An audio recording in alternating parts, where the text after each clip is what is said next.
Yes, it is me, Shiraz, and welcome to Rewriting Reality. Can you believe another month has passed by already? So today I have a fabulous guest, Karen Aydt, and I love Karen's name because uh, when you may know that sort of when Black people talking and they're saying all right, they go Aydt. So whenever I talk about, hey, Karen's going to be on my show, my friends go Aydt. All right, so we're going to bring her on. We're going to learn about her and have some fun. I know she's got some great things to coach me on. I actually am in a networking group with Karen every Friday, so I see her every week. So I get her twice this week. So without further ado, I Hey, that's so funny, Shiraz. My kids say the same thing to me all the time. They love my okay. last name. Well, welcome to the show. Thank you. And yeah, the as for people that are tuning in that don't know the format of this show, I bring on a guest. We learn about that guest and why she's doing what she's doing, and then she's going to coach me on what she does, and then I'm going to coach her on what I do. And then if there's time and some people are willing to volunteer, we can bring them into the show to answer to for Karen to answer some questions and possibly get tiny little mini coaching sessions. So, Karen, please tell the audience who you are, what you do, and why you do it. So, my name is Karen Aydt. What I do is I'm a team success and communication specialist. But what that means is I understand people really well. And I had to figure out people really well because back in the day, I was raised in a big family where I was called the adopted kid, and I was not adopted. But no one understood me. No one understood why I'm different than they are. And I went through life just being what society and parents told me to be. It was all I knew how to do. But there was definitely something missing. And one day I was an assistant in a financial planning company doing my 9 to 5 thing, dotting the I's and crossing the T's. And a personality specialist came in and did a full day workshop with our company. And the lid came off my world because what I discovered that day is that I didn't have to be an assistant. I didn't have to be anything. I could be me. And that it's okay to be loud or be extroverted or to be wanting to be an entrepreneur. And I didn't know that these things were okay. So who I was buried. So I don't want anyone to be the black sheep of the family or to be teased or to be misunderstood. I want every person, whether they're at the top in a partnership or they're talking to clients or customers or managers or employees or their son or daughter. I want people to understand each other. And that's what I do. And that's why I do it. I help people understand themselves and each other. I love that message. And understanding is really important in relationships in general, but Yeah. also when it comes to business. So, one of the things that I've heard you say is that a lot of people are leaving 75% of their business on the table because there isn't that understanding. Right. Okay. Could you So explain we that? we tend to sell to people or connect, communicate, and collaborate with people exactly the way we would like it in our method, in the way that makes us feel good. But what we don't realize is that while there's people in the world that are easier to understand than others, easier to get along with than others, it is a fact that there's 4 main types of temperaments. And when you understand these 4 basic main types of people, you understand everyone and can get into their world that is quite different from yours. And this is when we as business owners can relate to those other types of people and get into the world of 2 to 3 times more people, we can increase our bottom line by 2 to 3 times. Close more deals, get people to say yes to you because they want to. They feel like you're in their court, speaking their language. Okay. So you're saying that even though I'm making perfect sense, people aren't understanding me. Not as many people are understanding you as could if you were speaking to them in a way that they just like to be spoken to. Okay. Let me give you an example. Yeah, I need an example. There are those that their greatest stressor is too many rules, too much structure. They need freedom and independence, and they just need quick details, and they're good to go. Quick information, and they're good to go. But there are many, many, many other people that their greatest stressors, people that don't follow the rules and the structures, and they thrive on details and need it slowly fed to them, the information, the details. These two types of people tend to clash because they are quite opposite from each other.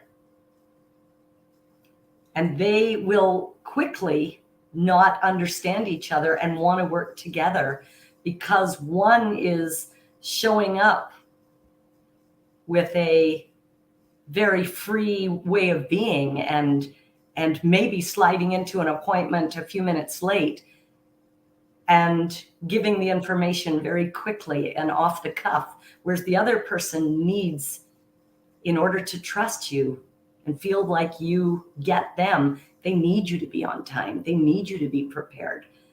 They need you to be organized. These two types of people don't know that about each other. So they don't modify their presentation so that the other person feels like you're understanding their world. Okay, so there's different types of people. Yes. First of all, just want to let you know people are saying hi. Happy Monday. Hey, nice to see you. So, That's awesome. yeah. Hi. And yeah, I know. Apparently I'm always right, but I'm not always understood, is what I'm hearing from Karen. Well, and that's it. I just want to say, Shiraz, we as humans judge the heck out of each other. We judge what we don't know and understand. And when we get into each other's worlds and accept that we are all innately, a part of us is innately hardwired, completely different than each other. It's like being born writing with your right hand. You can't just switch left because you choose. There's parts of who we are that we're just born that way. Okay. Now, but if there's the different type of people, how many of these, like, are there like 17 different types of people that have to be prepared in all these different ways, or is it a smaller number that I can possibly handle? And I have, how do I right? There are 4 main types of people: the organized person, the relationship person, the analytical problem solver person, and the action-oriented doer, boots to the ground person. Now, we all have a little bit of all of this within us to varying degrees. But when you know your top, what your core values are and how you operate, and that someone else's are completely different, it's a game changer. Okay, that makes sense, and I can see those different types. But then, so now I'm a little bit. How do I do this? Because that sounds like I'm going to have to talk a lot more, or in a lot of different ways, all at the same time somehow. Is that what we're talking about? Well, so no, because that's not easy for everyone to do. First of all, to be such a chameleon and just throw on these different hats quickly isn't easy. But when you understand that someone's listening in their unique way, or understanding, or needs time to process information, or doesn't need time to process information.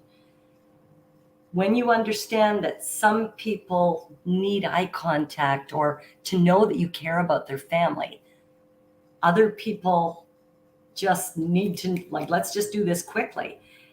When you understand and judgments can fall away, then you can start communicating in a way that's judgment free. Like, what do you need from me? Do you need all the details or do you not? And just that there's different ways to connect than just your way. Okay. So it sounds like it's a matter of, I would say, quickly identifying the type of person you're speaking to and then talking in their language. When you've done my basic workshop, which is 3.5 hours, that Mhm. includes breakout sessions with these different types of people, and there's only 4, you start to just see them. You see your sister, you see your partner, you see your business partner, you see your client that you couldn't close because you were coming at them in a fast way when they really just wanted you to slow down and give them some details. Mhm. For example, you just start, it becomes a part of your world to start recognizing easily. Once you've done the initial training, it's quite easy because we've been living with these different types of people in our lives since day one. Just didn't know why they do things so quickly, why they need time to process information, why they speak in such big words like a know-it-all when they're not know-it-alls at all. There are people that thrive on knowledge and just love to retain information and research. There are other people that do not. Okay. All right. So, well, let's just start off. For me, I would think, and is there a way you can tell just by this conversation what type I am, or do we have to go through like a quiz, or like how does this work? So this particular personality methodology that is a tool that I use is 50 years old. It's been around a long time. Most of the US military's done this specific way of determining different buying, selling, learning, and understanding and leadership styles. So yes, there is an assessment that you would do online or with me face to face, but it would take a few minutes. But let me just ask you some questions because I don't want to guess. That wouldn't be fair, Shiraz. But let me just ask you some questions that maybe will help you see even just yours and my differences. So, Okay. And you can play along at home when the questions come up. yes, that's a good idea. I'm going to ask some questions and put it in the comments if this relates to you, or Shiraz and I will put up our hand if this relates to either of us. Okay. I prefer the library over a loud event with lots of people and noise. Ooh. Well, that's a tough one. You could even just put up a finger if maybe that's you. Yeah. Okay. All right. I often break the speed limit. Oh yeah. Oh wait, am I in criminalizing? I just do. I often get in trouble for speaking out during a meeting. Oh, now what if I speak out during a meeting but I don't get in trouble of it? Does it still count? Because there's those that are just louder. I'm louder than the average person. Okay. That would be me. Okay, so I don't get in trouble, but I Right. do speak out. Okay, got it. I love adventure and risk taking. Oh, absolutely. I have an organized desk. I thrive on, I like math and sciences. Oh, yes. You notice my hand is not up. Yes, I did. I I thrive on people interactions all the time. Oh, yeah. I need time to myself to process information. Yes. So these are some distinct differences in people, how they're innately hardwired. There are those that thrive on being planned and prepared. There are those that thrive on flying by the seat of their pants last minute. Okay. There are those that are problem solvers, those that are not. There are those that are perfectionists, and their greatest stressor is incompetence. Okay. So, did you resonate with any of that? Tell me what you resonated with, Shiraz. Needing time to process information. Yeah, I like to process information, but I also like to go out on adventures and be out Yes. doing things. But of all of those questions, there's going to be those that resonate with you the most, that are most you. Because we all have all four of these types of people within us. Okay. So let me tell you my spectrum, maybe, because I have a spectrum. So it starts with me being very outgoing, very adventurous, spontaneous, and a doer. So I juggle 4 balls at one time well, Okay. no problem. Going from here to here to here to here, quickly, spontaneously. I thrive on people, and I'm an extrovert. Does that sound An extrovert? Does that sound like your dominant personality type, Shiraz, that I just described? Not completely, because I'm an extrovert, but I'm more on the analytical side. I like to get the facts. So my second part of who I am is very much a relationship person. I thrive on harmonious relationships. And when they're not harmonious, I want to know why. I want to talk about it. I want to, communicate and do what I can to make this relationship good. I'm a communicator, a connector.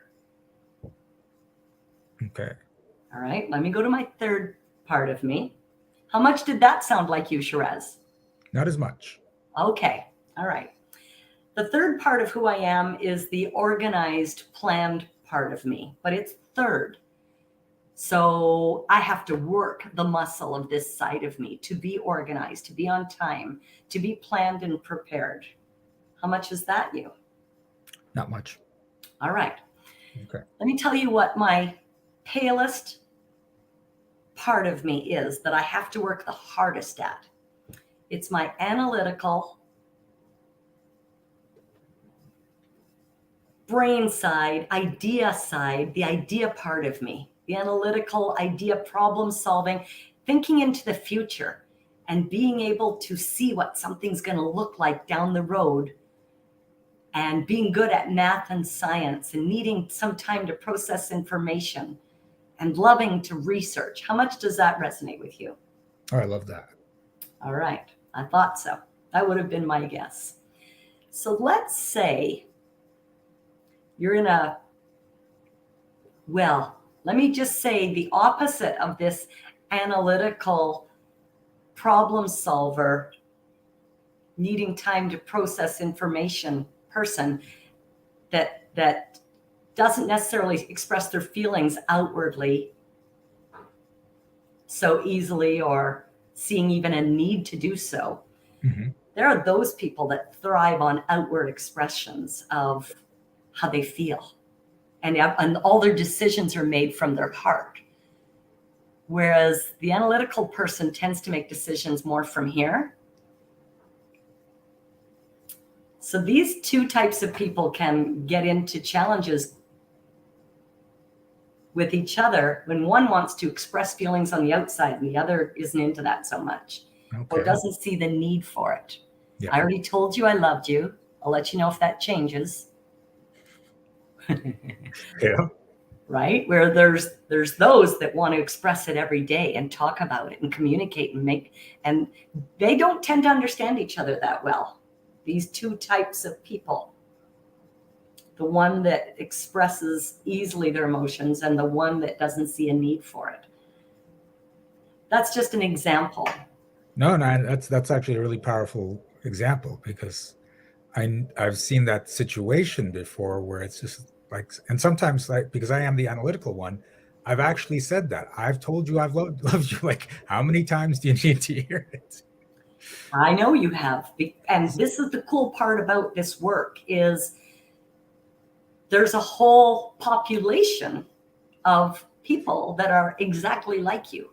Mhm. And there's a whole population of people that don't understand. That they don't understand what, you don't love me, you don't tell me, you tell me like every 6 months. What's with that? And there are people that just don't feel loved or connected to without these words until they do the training and get your way of showing love is different than theirs. Got it.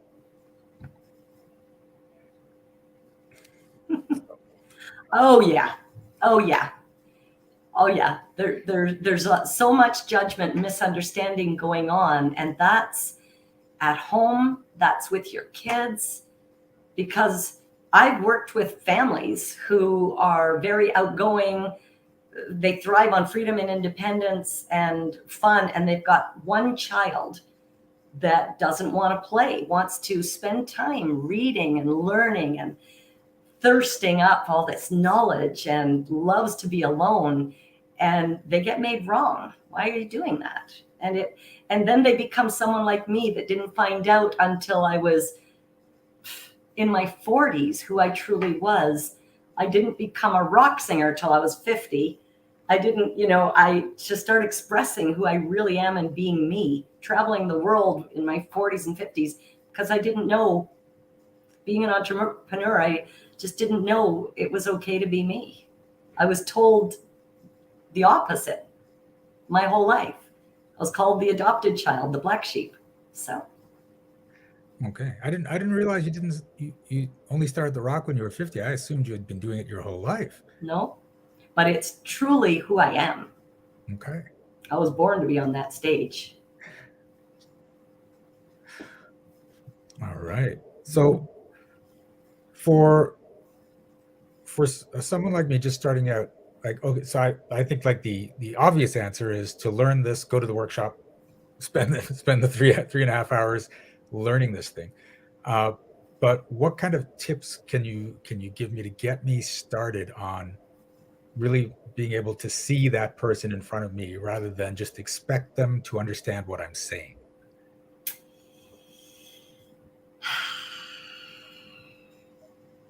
We all think that there's one way to do everything. Mhm.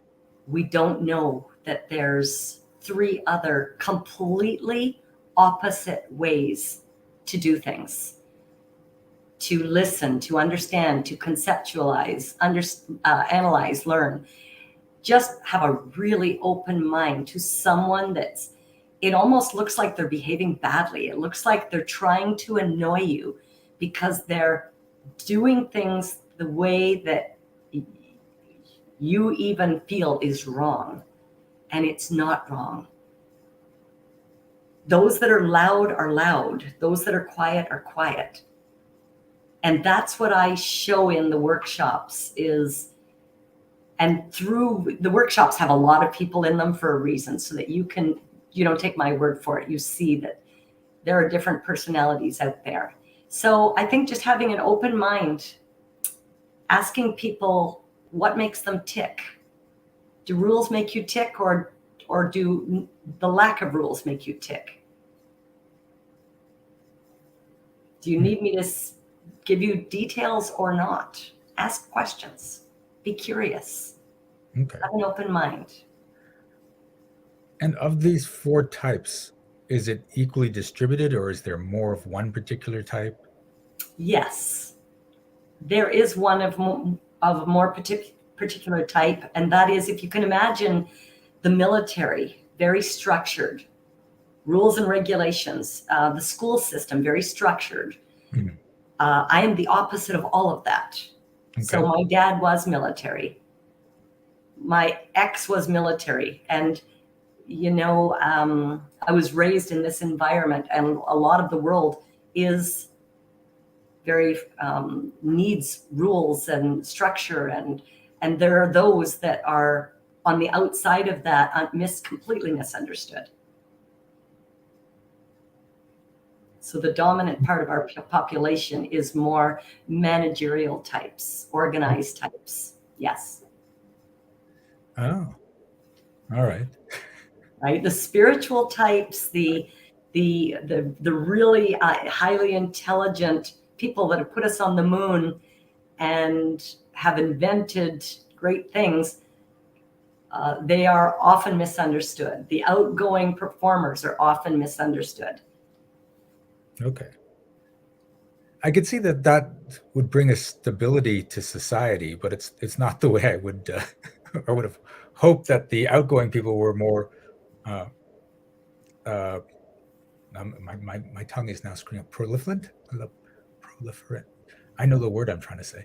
So Well, and I don't mean they're not necessarily outgoing. Extroverted, introverted is a bit of another segment of my training. Mhm. But the analytical types tend to be somewhat more introverted, not always. Mhm. And salespeople, for example, tend to be more outgoing and extroverted. Yep. And them understanding each other is like the IT department understanding the sales department or the HR department. It can sometimes be tough because entire departments are more introverted or extroverted, depending on what they do and what kind of people are good at those types of jobs. And I guess people would self-select into those jobs because the introverts would want to go into that accounting department, for instance. They do, but when they don't understand truly themselves because they're still trying to figure out where their sweet spot is, where their superpower is. Mhm. Like me, I was in an assistant's job because I didn't understand. I meant to be on big stages and an entrepreneur. And I didn't know that, but there's that part of me that was always tugging at me. Hmm.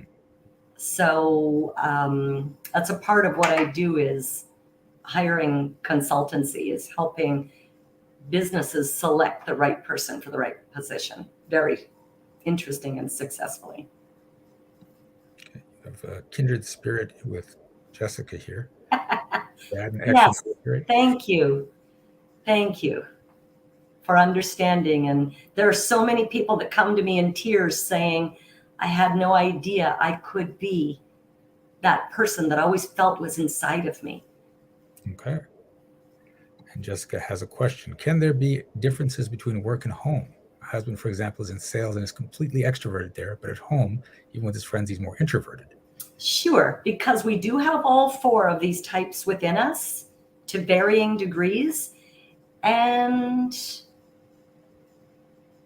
yeah, different environments, because when you understand, you can work the muscle of whatever you want to improve on. And you can bring out different sides of you depending on what environment you're in. Okay, so wait a sec. This something just clicked for me there. What you're saying is it's not just about understanding other people and how they're thinking. You can build the muscles in the other three areas that you're not dominant in to present that way. Within yourself, yes. Because many parts of you are laying dormant because you or somebody said, don't do that. But yet there's all of these people out there that want you to relate to them in that way. And you can work those muscles to increase your ability in those other areas. And I want to say, we are not a slave to these different styles.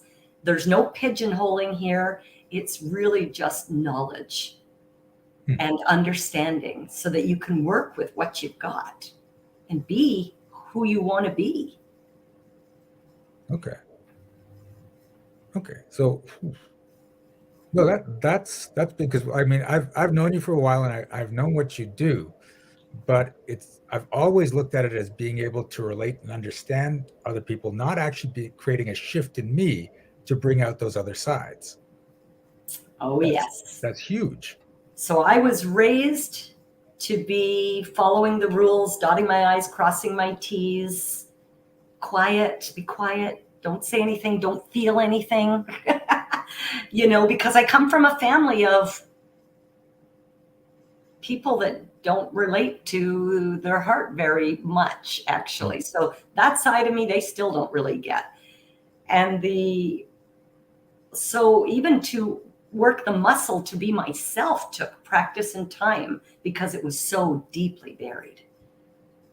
To be on a stage or wear bright, colorful clothes, big earrings, long hair, to be me, dance and sing like nobody's watching, which is me, I had to unearth Karen. And then once she was out and my family was like, what the heck just happened? Because I was overseas singing. Nice. Then I started working the other muscles to bring those other parts of me forward as well and still be me front and center. Because that's where your power is. That's where your authentic power is. And many people, unfortunately, don't have a clear vision of what's possible within them. So, would that mean that there are people out there that think they're in one category just because they've been raised that way? 100%. But wouldn't they feel it like that there's something off, or do they just think, well, that's just the way it is? Like, 100% they feel it, but they don't know they don't know why. There's lawyers that really wanted to be dancers, hmm, or there's doctors or managers in a hospital that really just want to be nurses and look after people. So they become a nurse and look after people, which is where they're meant to be. They loved it, but they worked up the ranks, got into a management position, which is now paper focused, which is a big difference from paper to hands-on with people. And now they're not happy and they don't really understand why. Yeah. okay. Yeah. That's very common. Yes, yeah. I had a friend who worked at a shoe company, and he eventually got to the manager of that shoe company, and then he would start fiddling with the displays in the windows.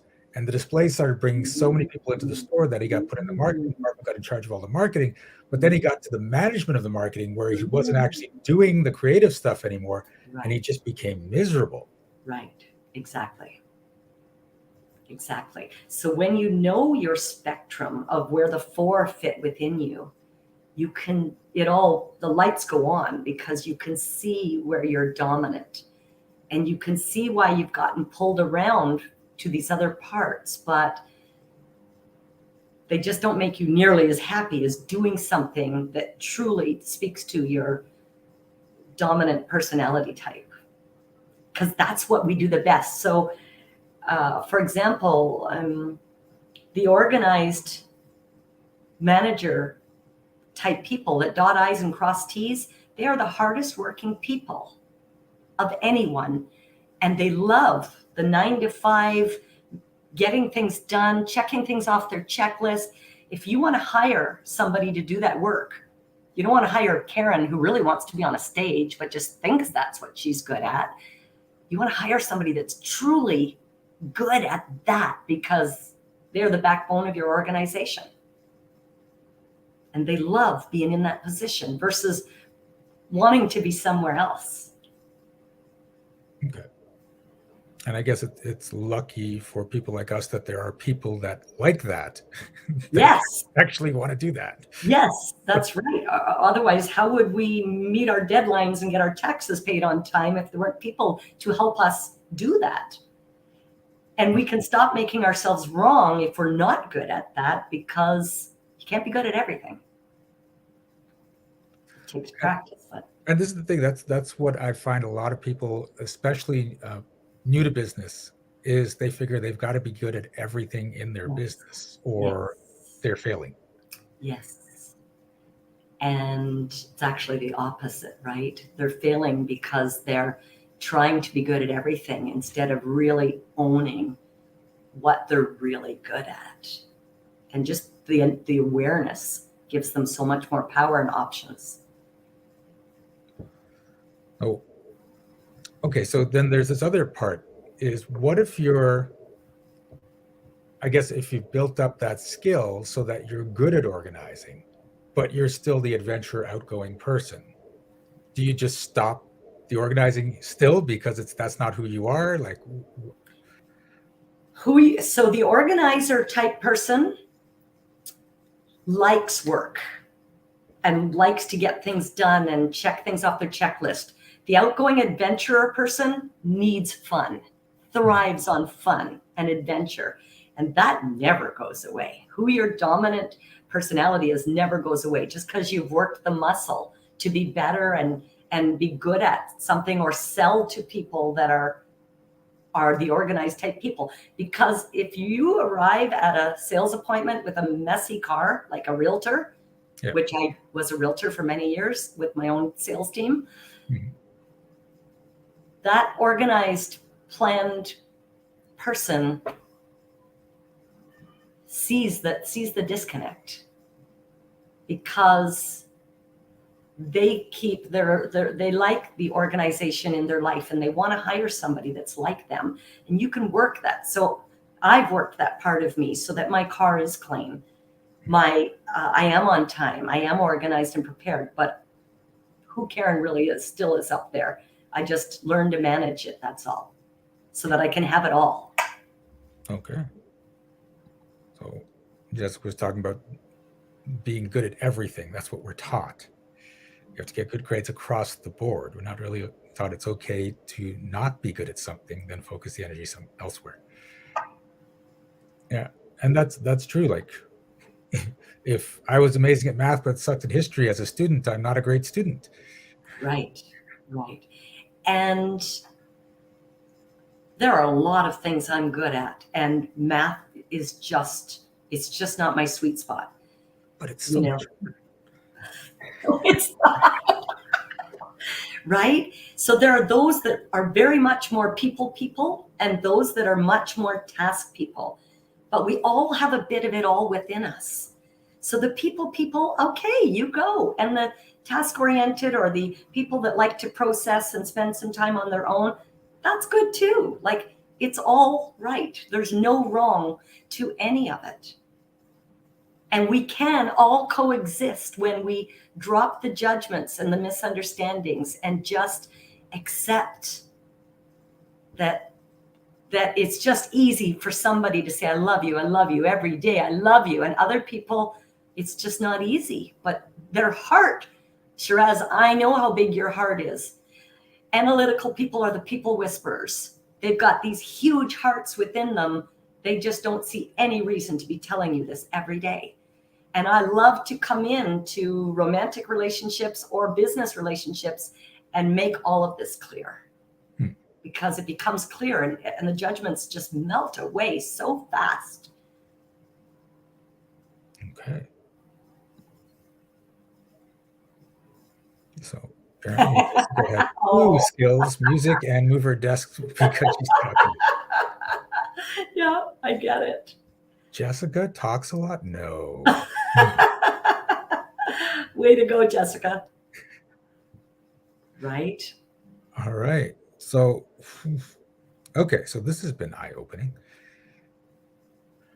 So the one thing is, what would you say to people that aren't sure who they are or don't feel like they're allowed to be who they are? I would say, please contact me, because I would love to have a conversation and tell you how amazing you are, exactly as you are, and encourage you to be yourself.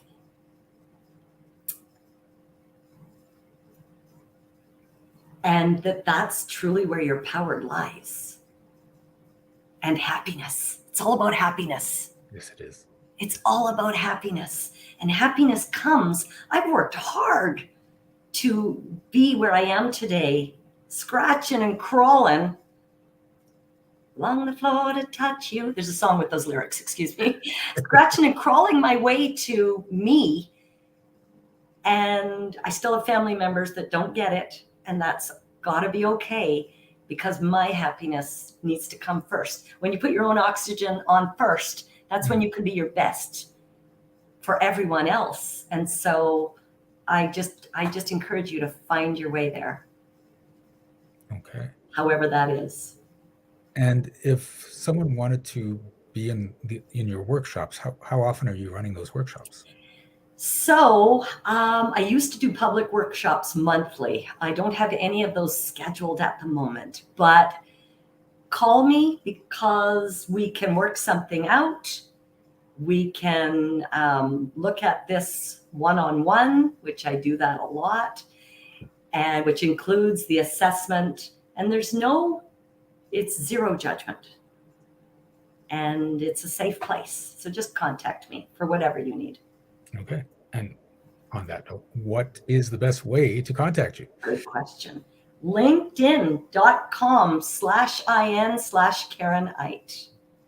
Do I need to put that somewhere, Shiraz? We will put it in the show notes, but the All people right. watching can see your name, so they can just. And there is a link in LinkedIn where you can find a time to meet me. And I'm happy to meet with you, connect and say hi and have a conversation. And I think a whole bunch of people really want to take that quiz now too. Yeah, and you know what? The quiz, which is fantastic. So the methodology that I've been standing behind for 25 years, because it works, because it's simple and easy to understand, is called True Colors. And I can definitely give you access to the quiz for sure. But but I want you to understand as well a little bit about it. But anyways, we can talk about it. Quiz takes 30 minutes. Okay. Yeah. And do you just like sing True Colors in the background while they do the No. test? No. Okay. But I might. You never know. That would be some entertainment. Go sailing together or do something fun. Okay. All right. So Jessica says, what you're doing is so important, Karen. Truly, I feel like we all need to know that we are more on the same page than we realize. We just Thank you. Thank you for understanding my passion and why I do what I do. I just want you all to be yourselves. See your true colors. Yeah. All right. Because of this work, I became a singer on stages at the age of 50. My dream since I was 6. I buried it. Yes. From the age of 6 till 50, I was not a singer. Didn't even know I was a singer. That is, and you sang though, even like by yourself or something. I'm a singer. It's what we do. Okay. Yeah. I actually missed Karen performing last week because that was when I had the flu. Yes. But I heard it was really good. It was. And we'll do that again, Shiraz. All right. Sounds good. Yes. Okay. So we have some time left. So this is where we swap. Yes. And I get to coach you for a bit. Yes. I'm excited. Now, for people and possibly Karen, because I don't know if you've ever seen me work before. You and I have spent a little bit of time together. I saw you demonstrate what you do once, but I'm definitely looking forward to a complete refresher. Okay. So for Karen and the people that have never seen this happen before, what's going to happen is we're going to work on one particular thing for Karen where she's feeling stuck in her life or the same thing keeps happening over and over again. Like every time I try to do this happens, or this is the story of my life, or people always say this, or whatever it is. And here's the thing, Karen, when I talk to you, I love, they're getting ready here. I don't know if Donnell is still on there watching, but my goal is to make him cry when I'm working with someone else on the show. And so We'll see how it goes. Uh, when I talk to you, I can tell when your conscious beliefs match your unconscious beliefs. So I know whenever you're lying to yourself. Mhm. Right? So, for instance, you could say, "Well, Shiraz, the problem is I've never been able to make more than $150,000 a year, and I'd really like to make $250,000 a year this year." And I'd likely say, "Oh, Karen, that's not true. You don't want to make that much money." So let's find out why you don't. And we're going to dig down into your beliefs and the stories in your life as to why that would be a horrible thing to make an extra $100,000 a year. And common things that come up are things like, well, if I make that much more money, I know there's going to be people saying, Karen, can you invest in my company? Can I borrow some money? Karen, are you using your money the right way? And you're like, I don't want to have those conversations. And your brain and your subconscious says, well, if you don't want those conversations, we just won't make the money. Then the conversations won't ever happen. We're good. Or it could be that you made a whole bunch of money in the past and then you lost it, and you're holding the shame of that there, and you don't ever want to feel that shame again. So your brain says, well, if we never make that much money again, we won't lose it. We won't have to feel the shame. Problem solved. And there could be belief after belief after belief behind that. And that's just in the money realm. So when we find out one of those beliefs or stories, and for me, a belief is just something that is like the sky is blue or chocolate is delicious. And a story is something that happens over and over again. So that this happens all the time. Whenever I try to build my business, something goes wrong, whatever it is. I'm going to ask you, are you willing to destroy the belief, or are you willing to step out of the story? If you say yes and you mean it, and you have to mean it, and again, I can tell when you don't mean it, then that story shifts in the moment. Now, physically, what we're doing is we're actually rewiring the neurons in your brain. Okay. But energetically, everything is energy. So when that rewiring occurs, energy shifts. Now, the cool thing with me is that whenever energy shifts around me, even through the internet, I tend to yawn and cough. So that's going to be happening for the next little while. For you, I don't know if you've ever done any kind of energy work. If you have, you'll know what you feel. If you haven't, the most common things we see are yawning, feeling tingles in the chest or in the body, but you could get hot or cold or burp or feel a little lightheaded or tingles in places. Anything could happen. If it's a really deep emotional belief, you may cry. Isn't that right, Donnell? Or or you may feel nausea if it's been something you've been holding in all your life. Right? And if you go into resistance, this is where it can be kind of fun. What that means is I'm talking about something that we're trying to change, and deep down you're like, no, no, no, no, we're not changing that. You stay the hell away from that. That's precious. That's mine. And it's almost like you start throwing energetic daggers at me. It doesn't really hurt, but it gives me an idea of the intensity with which you're trying to hold on to that. And those are typically beliefs we really want to shift. Okay, so having heard all that, are you prepared for this? I am. Okay, what would you like to work on? I would like to work on my belief that it's difficult for me to get people to believe what I do has value. Okay. Do you want it to be difficult? No. See, that's not coming up true. Oh, Okay. I don't want it to be difficult. I Yeah. want to change the world. Yeah. Should it be easy to change the world? No. Okay. So like that absolutely came true, right? So if it shouldn't be easy to change the world, then it's got to be difficult to convince each person. Okay. So if you believe it's got to be difficult to convince each person, you will unconsciously seek out people that it's difficult to convince. So it can feel hard. So when you get them convinced, it's that much more satisfying, and you get your fix, and then you can continue that pattern over and over again. Okay. I don't want that pattern. Okay. So are you willing to step out of the story that it has to be difficult to convince people of your value so it feels satisfying? Yes. Can you repeat the question, Shiraz, one more time? Yep, you started to shift though. So, are you willing to step out of the story that it has to be difficult to convince people of your value so that it feels satisfying in the end. Yes, I am.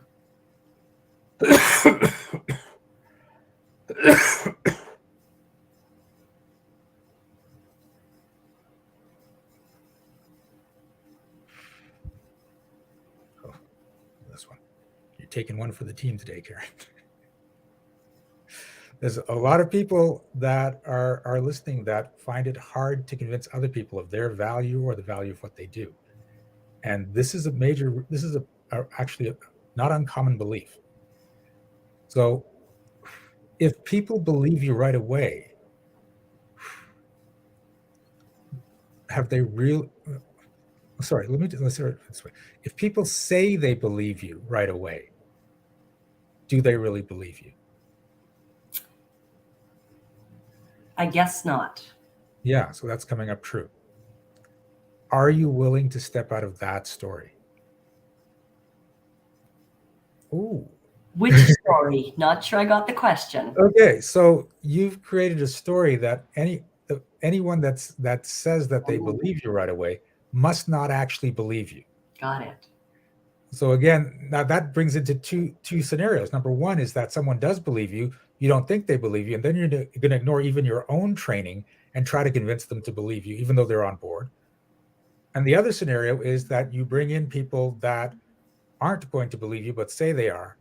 And then you just get frustrated because you keep bringing in these people and like, I know they don't actually believe me. I don't know why they keep showing up. And it's because you're choosing them.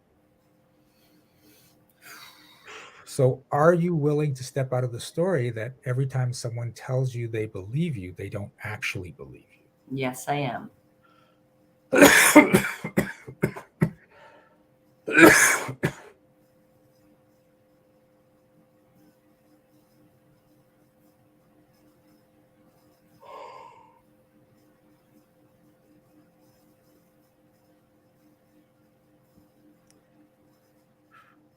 If things come easily to you, do you deserve them? Oof. Good question. If things come easily to me, do I deserve them? I guess I have not been thinking so. Yeah. I guess I've been thinking that I have to work hard to get what I want. That's what most people are taught, that you have to work hard. Yes. And you don't. No. Right? You have to be willing to work hard. Yes. But if it doesn't end up being hard, that's all good too. Right. So are you willing to step out of that story you got taught that you have to work hard to succeed? Yes, I am. Are you willing to step out of the story that you have to work hard to deserve it? Yes, I am.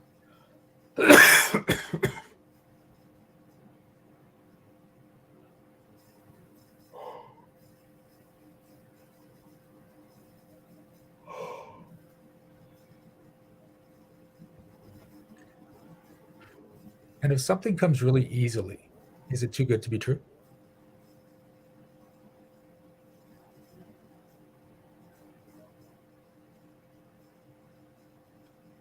I guess I thought so. Okay. Are you willing to step out of that story? For sure. Ooh, that's actually really deep. Because I know I'm deserving.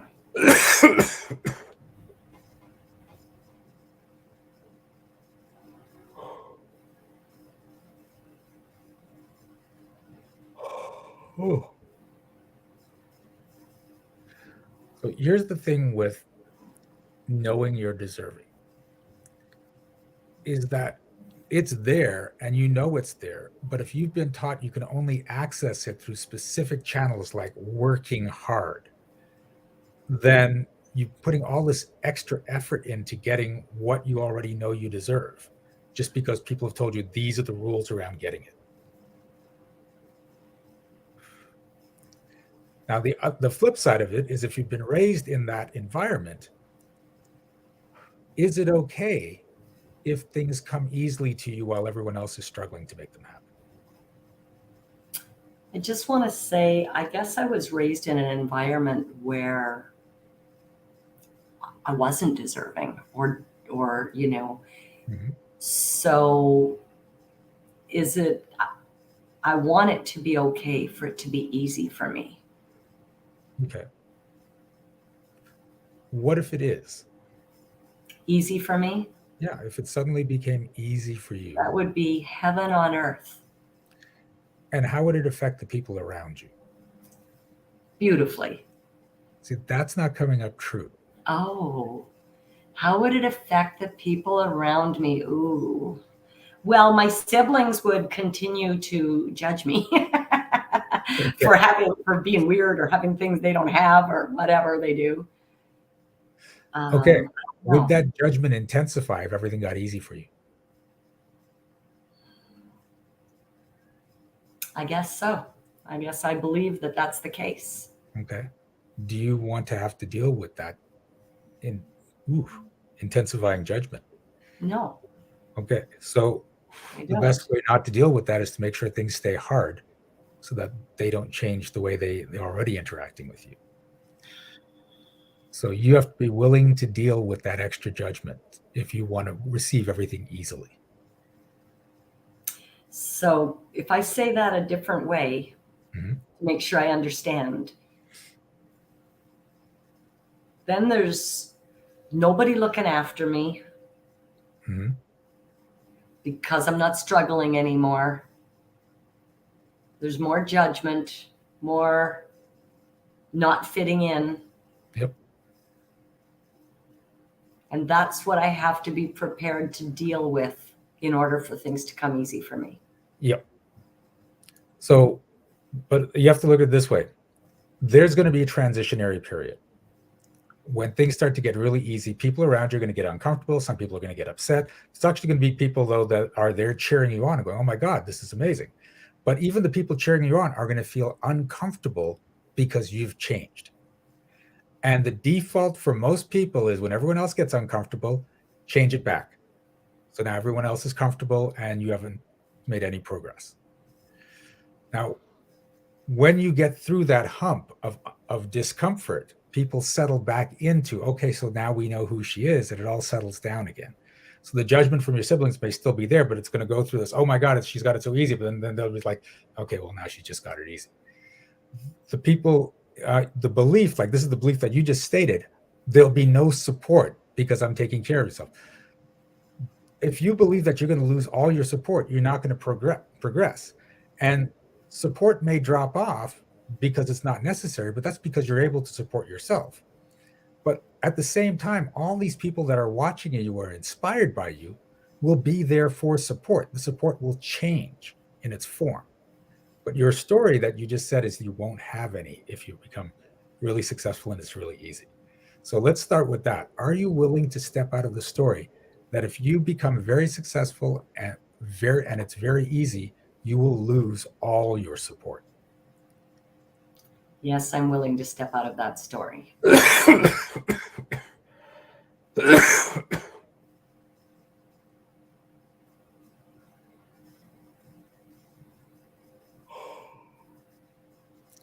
Are you willing to step out of the story that you have to make your life hard enough so people don't get jealous and don't judge you? Oh, Wow.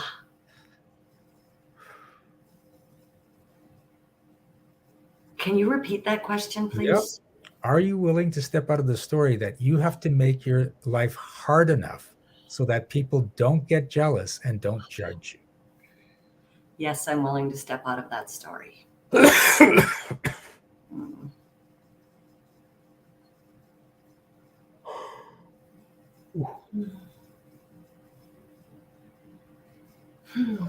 Ooh, that's actually hitting a lot of the viewers. Okay.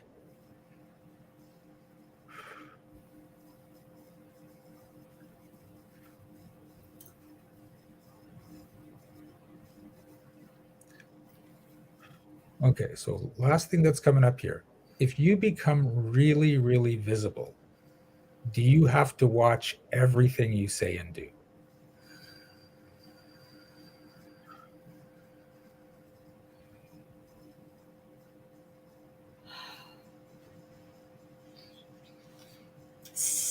Self-expression has been quite the journey for me to find my way to self-expression. Yep. And that's what my birthday party last Friday was for, seeing and revealing myself in full self-expression to those I love.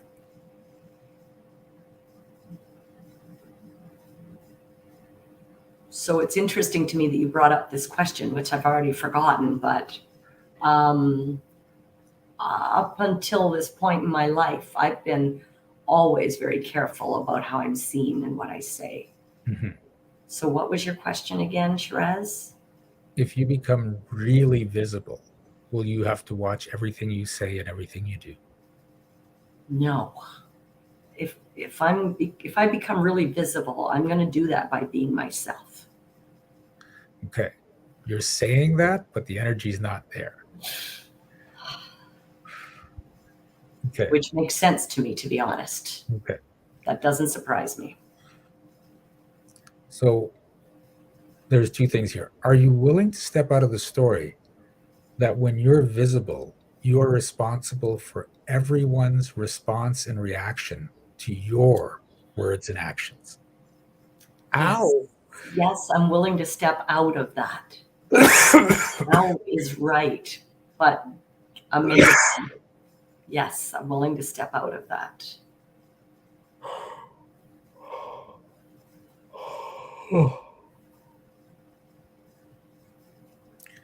And are you willing to step out of the story that when you're really visible, you have to watch everything you say and do? Yes. Yes.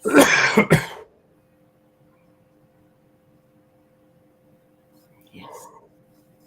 I am. Little Karen's been waiting a long time to be herself in every environment, all the time. All right. So, how do you feel now? Better, worse, the same, or different? There's no wrong answer. Better. Okay.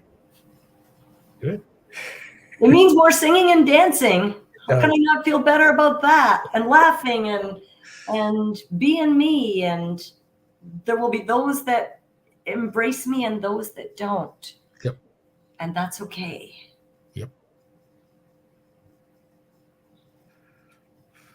And this is a big thing with the journey, is allowing people to hate you and judge you, because there's so many more people that you're empowering and inspiring and bringing joy to, that it's a numbers game. If there's 1,000 people that love you means that one person hates you, then you want to, 1,000,000 people loving you so that 1,000 people hate you. But most people are like, I can't have 1,000 people hating me. That's too many. No, like if you go with the ratio, you want that many people hating you, because that means 999,000 people love you, right? Really cool. Okay. Really cool. Cool. Well, thank you for being on the show, Karen. Thank you, Shiraz.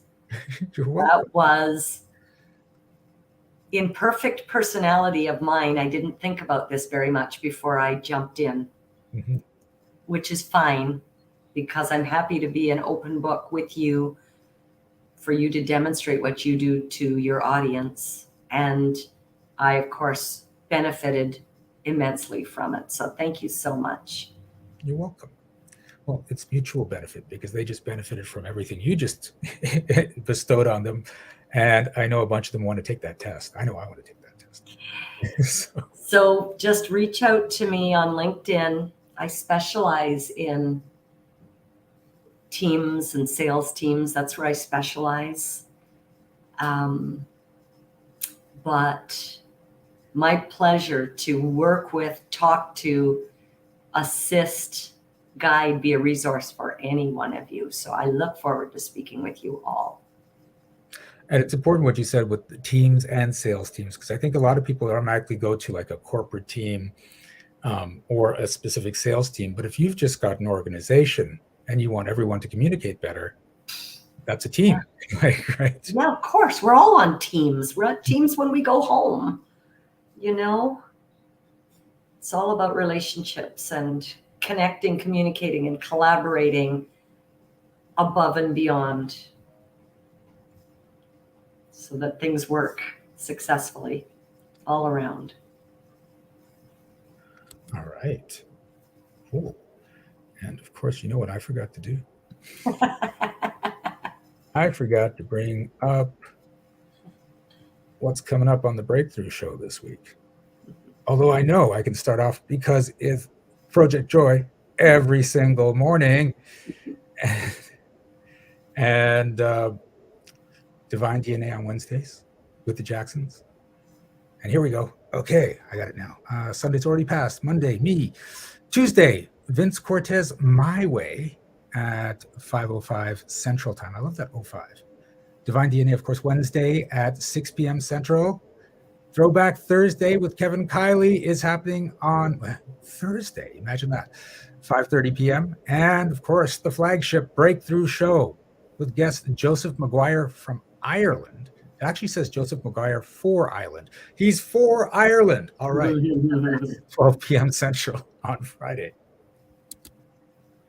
So tune into all the other amazing shows and come back the last Monday of the month to see me again. And we're going to have more fun with a new guest who I don't know who it is. It's in the list somewhere, but I'll find out and let you know. So thanks again, Karen, and I'll see you Friday. Thank you. Bye, everybody. Thank you so much. Bye, guys. Thank you, Shiraz. It was wonderful. It was. It was great. I appreciate it very much. All right. Here we go.